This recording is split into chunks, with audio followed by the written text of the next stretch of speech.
Bonsoir à toutes et à tous. J'aimerais faire une petite vidéo ce soir sur le lien entre la rétention séminale et la santé mentale.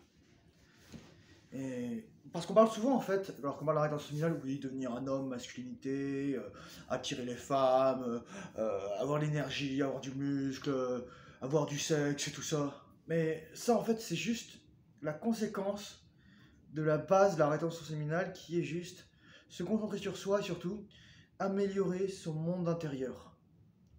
Parce qu'en fait, il y a une terre, il y a une réalité, on va dire, commune, mais il y a autant de monde qu'il y a de personnes, qu'il y a de perceptions, qu'il y a d'animaux, qu'il y a de plantes, etc. Parce que finalement, ce qu'on perçoit, on le perçoit toujours qu'à travers nos yeux, ou à travers des images de photographies, des vidéos, tout ça, qui sont perçues ensuite par nos yeux.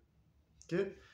Donc, c'est vrai que c'est important, en fait, de comprendre le lien qu'il y a entre le fait de retenir et le fait d'améliorer sa santé mentale. J'entends par santé mentale la capacité à gérer ses émotions, à gérer ses pensées, à les accueillir, à les vivre et surtout à les traiter dans un milieu, je dirais aussi relationnel et collectif, parce que souvent on va cracher nos émotions sur les autres, notre colère surtout les émotions négatives en fait. Mais il y a aussi des émotions positives, par exemple quand une équipe de foot gagne, ouh, tout le monde fait la fête, c'est ça. Mais ça c'est de l'émotion faible, parce que c'est pas vous qui avez réussi ça finalement. L'émotion forte, c'est l'émotion que vous vivez vous-même parce que vous avez accompli quelque chose. C'est-à-dire, ça reste une émotion positive. Et dans ce cadre-là, ce qui est très important, je pense, c'est vraiment de comprendre que la dimension hormonale qu'il y a quasiment. Parce que, je vais vous raconter une histoire. Lorsque j'étais avec une de mes ex, on venait de faire l'amour, mais j'avais pas éjaculé. Et je voulais vraiment éjaculer, parce que je pensais qu'il fallait que j'éjacule pour être bien. Alors qu'en fait, quand j'ai éjaculé, j'ai eu zéro plaisir. Je me suis masturbé à côté d'elle, littéralement. Et en fait, j'avais envie de pleurer après. J'étais dépressif, j'étais vidé. Parce que vous videz de votre énergie, vous videz de votre testostérone, vous videz de tous vos composés. Surtout, vous sécrétez une hormone qui s'appelle la prolactine chez les hommes. Chez les femmes, elle entraîne à la lactation, de son nom prolactine ou lactotropine. Mais chez les hommes, ce qui se passe, c'est qu'en fait, elle entraîne deux choses. Un, le contentement, et deux, la complaisance. Littéralement, ça vous dit, ah, t'as pas besoin de t'améliorer, t'es bien où t'es.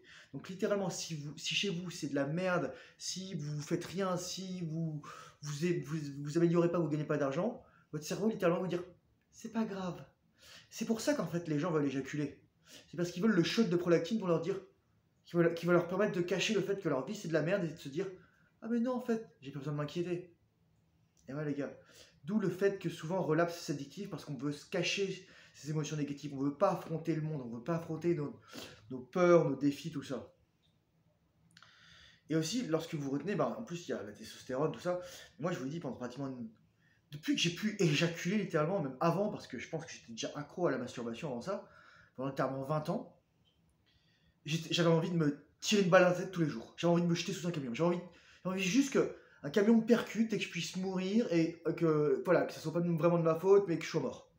Vous vous rendez compte en fait la violence de ces pensées envers soi-même, toute la haine de moi-même que j'avais. Et ça, c'est des trucs parfois qui, lorsque j'ai une émotion négative qui est dure et que j'arrive pas encore à gérer ou des choses qui sont un peu ennuyantes, mon cerveau il a cette habitude de chercher cette pensée. Mais là, je me dis, ah, pourquoi je pense ça?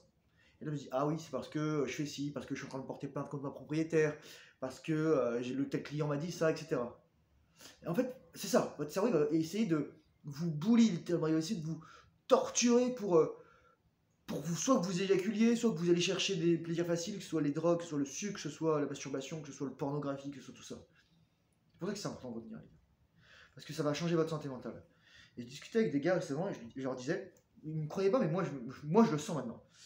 On peut voir dans le regard d'une personne, surtout d'un gars, je fais attention à ne pas dire homme, et d'un gars, s'il se vide les couilles ou pas, s'il s'est vidé les couilles ou pas récemment, s'il a les couilles vides, s'il a maté du porno, s'il s'est branlé. Vous pouvez voir dans ses gestes, dans sa confiance, dans ses yeux en fait, dans le brillant de son regard, de sa peau, de sa posture, etc. Vous pouvez savoir littéralement si le mec il a les couilles vides.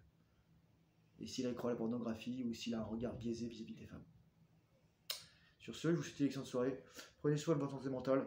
Retenez bien, courage, force et honneur. Beaucoup de lumière, beaucoup de masculinité, beaucoup d'amour. Bye bye.